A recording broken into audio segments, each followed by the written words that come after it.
ஆசனவாய் நிறைய விஷயங்கள் அதில் ஏற்படும். ஃபிஸ்டுலா வரலாம், ஆப்சிஸ் வரலாம், சீக்கட்டிகள் ஆகலாம், ஆசனவாய் பிளவாகலாம், ஆசனவாயில் பைல்ஸ் வரலாம்.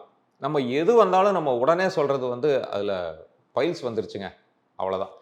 பைல்ஸுக்கு எங்கேயோ ஒரு இடத்துல போய் ரெகுலராக பார்க்குற டாக்டர் பார்ப்போம். அது ட்ரீட்மெண்ட் ஆல்மோஸ்ட் சரியாகும், சரியாகாது இதே மாதிரி. பட் எல்லாத்துக்கும் முன்னாடி நம்ம ஆசனவாய் என்ன, அதில் என்ன தான் இருக்குது, ஏன் அது இவ்வளோ ப்ராப்ளமேட்டிக்காக இருக்குது அப்படிங்கிறத தெரிஞ்சுக்கிறது மிக முக்கியம்.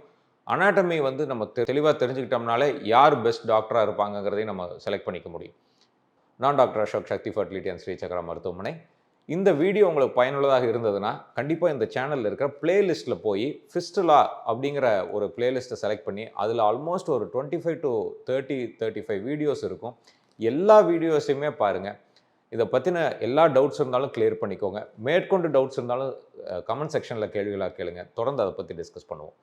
யூஸ்வலாக ஆசனவாயில் வந்து ஒரு ப்ராப்பராக ஒரு ஸ்பிங்டர், ஆசனவாய்க்கு உண்டான ஒரு எஃபெக்டே வந்து நம்ம மலம் வரும்போது அதை வந்து ப்ரிவென்ட் பண்ணணும் அப்படிங்கிறது தான்.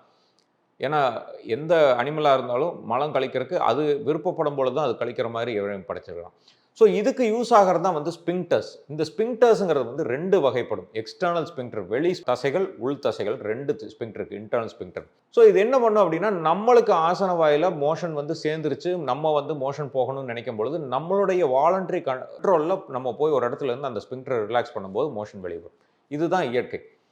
இது மட்டும் இல்லாமல் நார்மலாக இருக்கும்போதும் நம்ம காற்று பிரியாமல் இருக்கிறதுக்கு, நம்ம வந்து மோஷன் நம்மளுக்கு அறியாமல் லீக் ஆகாமல் இருக்கிறதுக்குன்னு சொல்லி தன்னெச்சரிக்கையாக இயங்குற ஒரு ஸ்பிங்டர் தான் வந்து இன்டர்னல் ஸ்பிங்டர்.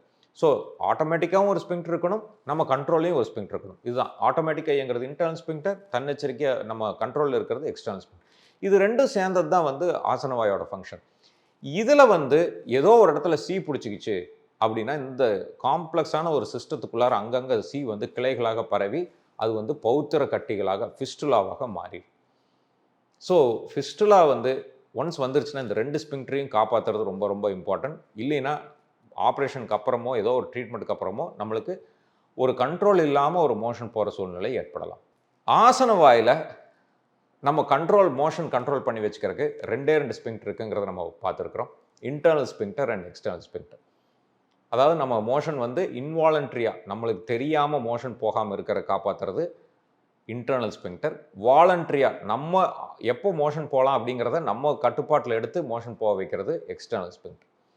இது வந்து சர்ஜரி அப்போ 2 ஸ்பிங்டருமே காப்பாற்றுறது ரொம்ப முக்கியம். சில டைம் இன்டர்னல் ஸ்பிங்டர் இல்லைனாலும் தப்பு இல்லை. எக்ஸ்டர்னல் ஸ்பிங்டரே இன்டர்னல் ஸ்பிங்டரோட வேலையும் செய்யும். பௌத்திர சர்ஜரிஸில் தான் இந்த 2 ஸ்பிங்டருமே ரொம்ப முக்கியமாக சிக்னிஃபிகன்ஸ் ஏற்படும். இதில் பார்த்தீங்கன்னா இன்டர்னல் ஸ்பிங்டர் வந்து உள் சைடு இருக்கும். இது உள் மூலம்னு சொல்கிற அந்த பகுதிக்கு ரொம்ப அருகாமையில் இருக்கும். இது வந்து நம்மளுடைய அஃபெக்ட் ஆச்சுன்னா எல்லா டைப் ஆஃப் ஃபிஸ்டுலாஸுமே வந்து சிம்பிள் ஃபிஸ்டுலாஸ்ன்னு சொல்லுவோம்.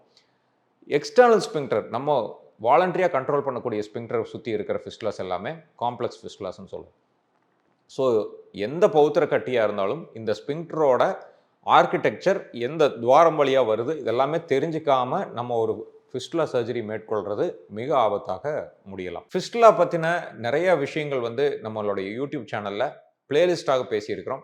கண்டிப்பாக பிளேலிஸ்ட்டில் இருக்கிற ஒரு 25 to 35 வீடியோஸ் கம்ப்ளீட்டாக ஃபுல்லாக பாருங்கள். அதில் இருக்கிற டவுட்ஸ் உங்களுக்கு கிளியர் ஆகலைன்னா கமெண்ட் செக்ஷனில் கேள்விகளாக கேளுங்க.